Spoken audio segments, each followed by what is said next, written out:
नमस्कार. श्री स्वामी समर्थ संगीत शारदामध्ये तुम्हा सर्वांचं मनपूर्वक स्वागत. आज आपण कुंभमेळा 12 वर्षांनी का आयोजित केला जातो, कुंभमेळ्याचे महत्त्व जाणून घेऊ. कुंभमेळा भारतीय परंपरेत विशेषतः हिंदू धर्मातील एक महत्त्वाचा धार्मिक सोहळा. कुंभमेळ्याची परंपरा ही शेकडो वर्षातून चालत आलेली आहे. दर 12 वर्षांनी आयोजित केल्या जाणाऱ्या कुंभमेळ्याला जगभरातून कोट्यावधी भाविक हजेरी लावतात. खूप लांबून भाविक या स्नानासाठी येतात. हा मेळा ज्या शहरात नद्यांच्या किनाऱ्यावर आयोजित केला जातो त्या नद्यांना देखील भारतीय परंपरेत विशेष महत्त्व प्राप्त आहे. या वर्षीचा कुंभमेळा हा अनेक अर्थाने खूप खास आहे, कारण यावेळी महाकुंभमेळा भरणार आहे. तब्बल 144 वर्षांनी महाकुंभमेळ्याचे आयोजन केले जाते. या वर्षीचा महाकुंभमेळ्याचे आयोजन हे उत्तर प्रदेशातील प्रयागराज या ठिकाणी करण्यात आले आहे. जगभरातून जवळपास 40 कोटी भाविक महाकुंभमेळ्याला हजेरी लावू शकतील. कुंभमेळ्याचा उल्लेख प्राचीन कथांमध्येही केलेला आढळतो. या सोहळ्यामागील म्हणजे कुंभमेळ्याच्या पाठीमागे एक प्राचीन कथा विशेष लोकप्रिय आहे. समुद्र मंथनाच्या वेळी देव आणि दानवांमध्ये अमृत प्राप्त करण्यासाठी मोठा संघर्ष झाला. त्यावेळी या अमृतातील काही थेंब प्रयागराज, हरिद्वार, नाशिक आणि उज्जैन या ठिकाणी पडले होते. त्यामुळे या शहरामध्ये या धार्मिक सोहळ्याचे आयोजन केले जाते. दर 12 वर्षांनी सोहळा आयोजन करण्याचे कारणही खास आहे. अमृत असलेले कलश स्वर्गात पोहोचण्यासाठी 12 दिवस लागले होते. देवांसाठी 1 दिवस म्हणजे पृथ्वीवरील 12 वर्षे मानले जातात. त्यामुळे दर 12 वर्षांनी या सोहळ्याचे आयोजन केले जाते. पुराणांमध्येही कुंभ या शब्दाचा उल्लेख आढळतो. असं म्हटलं जातं 850 वर्षापूर्वी आदि शंकराचार्य यांनी याची सुरुवात केल्याचे सांगितले जाते.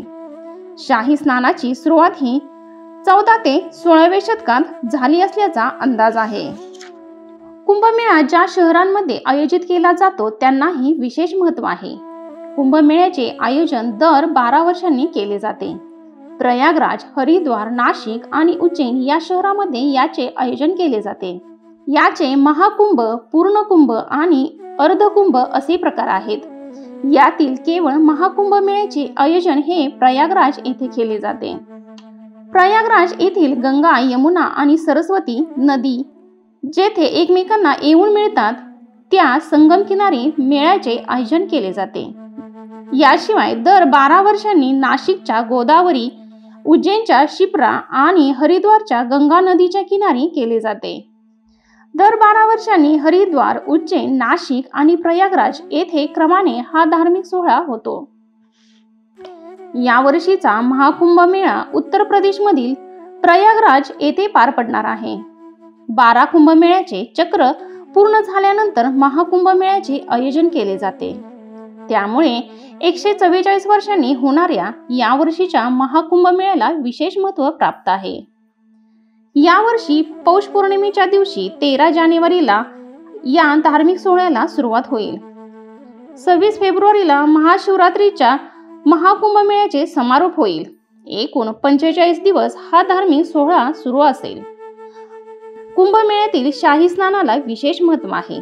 कुंभमेळ्यात शाही स्नान करणाऱ्या व्यक्तीची त्याने केलेल्या पापातून मुक्तता होते असे मानले जाते.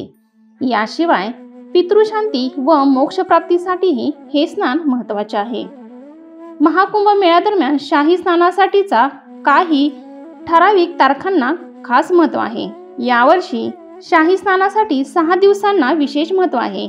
यावेळी 6 शाही स्नान होणार आहेत. 13 जानेवारी 2025 पौष पौर्णिमा, 14 जानेवारी 2025 मकर संक्रांती, 29 जानेवारी 2025 मौनी अमावस्या, 2 फेब्रुवारी 2025 वसंत पंचमी, 12 फेब्रुवारी 2025 रोजी माघ पौर्णिमा आणि शेवटचे स्नान म्हणजे 26 फेब्रुवारी महाशिवरात्री. या दिवशी त्रिवेणी संगमात स्नान केल्यामुळे पापातून मुक्तता मिळते अशी मान्यता आहे.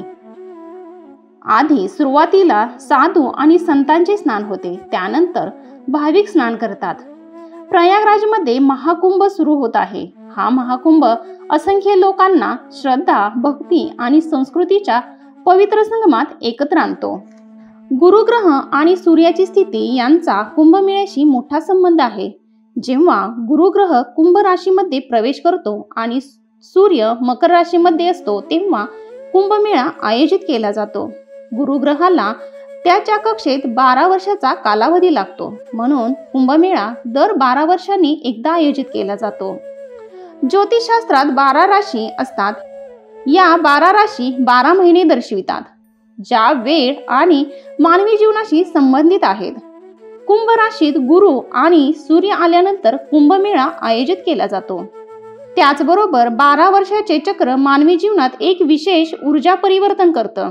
हा कालावधी आत्मशुद्धी, श्रद्धा आणि ध्यानासाठी अतिशय उपयुक्त मानला जातो. तर कशी वाटली महाकुंभ मेळ्याविषयी माहिती? श्री स्वामी समर्थ.